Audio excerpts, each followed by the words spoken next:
Hello and welcome to another lighting diagram. My name is Hoshiko, and today we are talking about Edouard Manet's Beggar with Oysters, which is part of a Beggar Philosopher series that he did.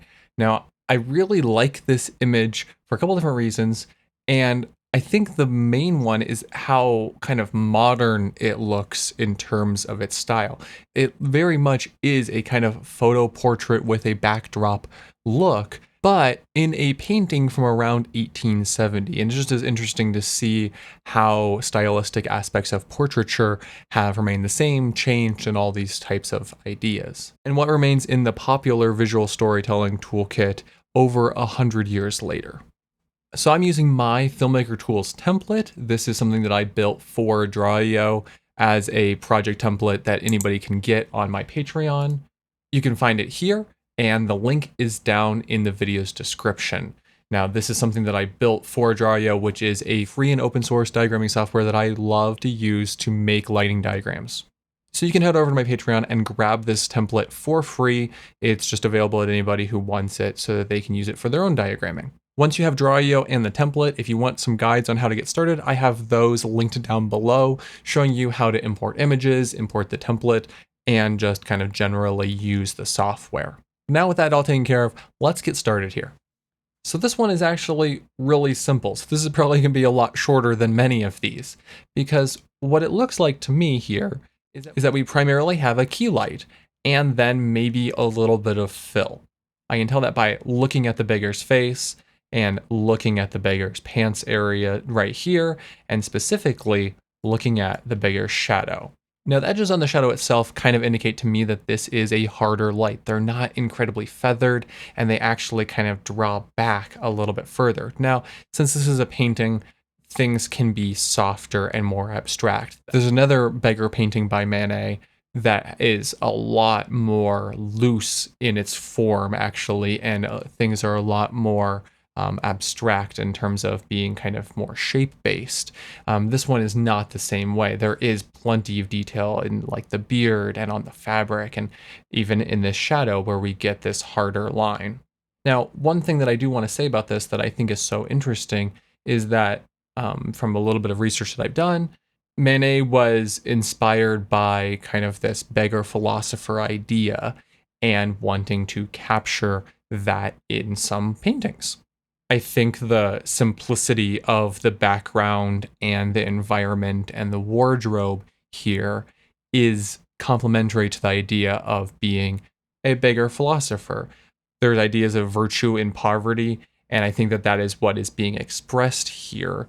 I think that if we had an incredibly complex background, that would feel inconsistent with the idea of the rejection of consumerism and those types of ideals of a beggar philosopher. So really, the actual simplicity of the design here is integral to telling the story of this beggar philosopher in this painting.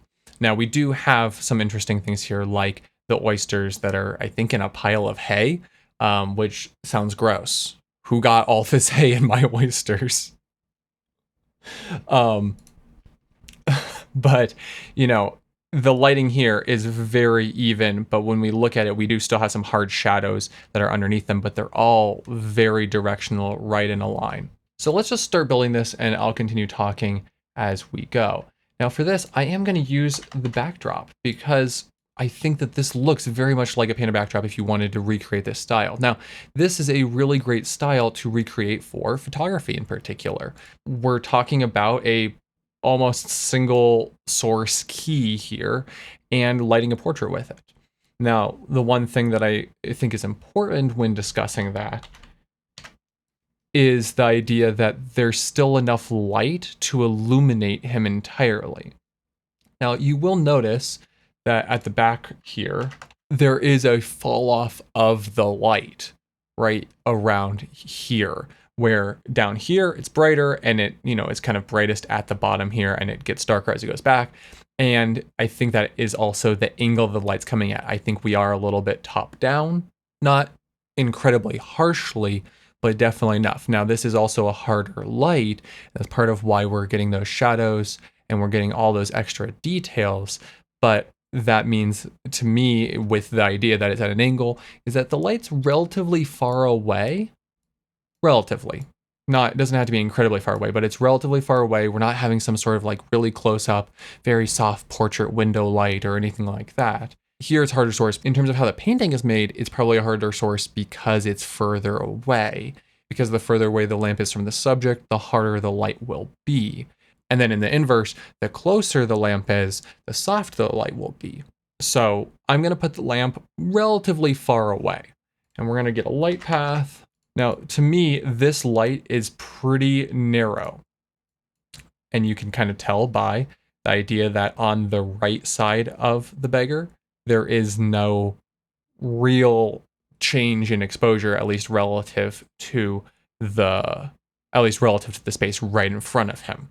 And we do have that fall off in the back. So I think that we are coming at a top-down angle. Obviously, I can't really show that in terms of a two-dimensional diagram, but I'm thinking top-down, relatively far away. Light is almost straight on to the chest and shoulders, while at the same time is about 45 degrees to the center of the painting based upon where the quote-unquote camera would be. Something along these lines. Now, maybe that could be a little bit more narrow even. Now let's place our camera. We're going to be going with a longer lens here. Something that is in the kind of normal to telephoto range. I think a portrait like this would be easily shot with something like a 70mm. You could probably go towards the 50 side, you could probably go towards the 100 side, but I'm gonna kind of split the difference and go with about a 70mm in terms of how I'm thinking about this.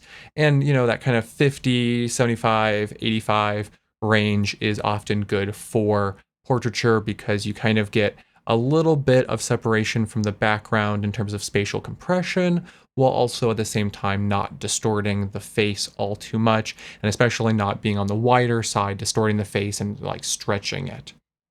You kind of want to have a middle ground with portraiture when you're choosing a lens so that you're not distorting people, either in terms of compression or expansion of the space based upon the characteristics of the lens.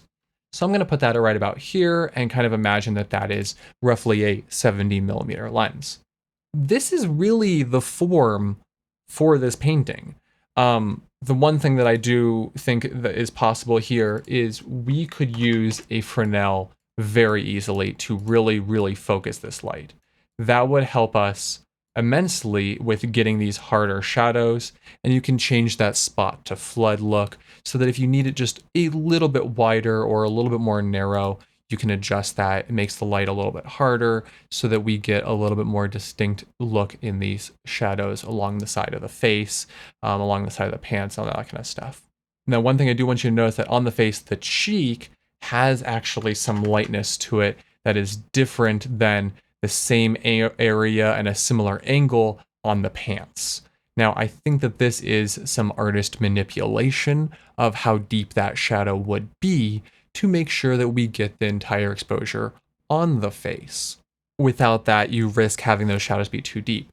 So to kind of simulate that for us and our purposes, I'm just going to take a bounce card and put that on this side.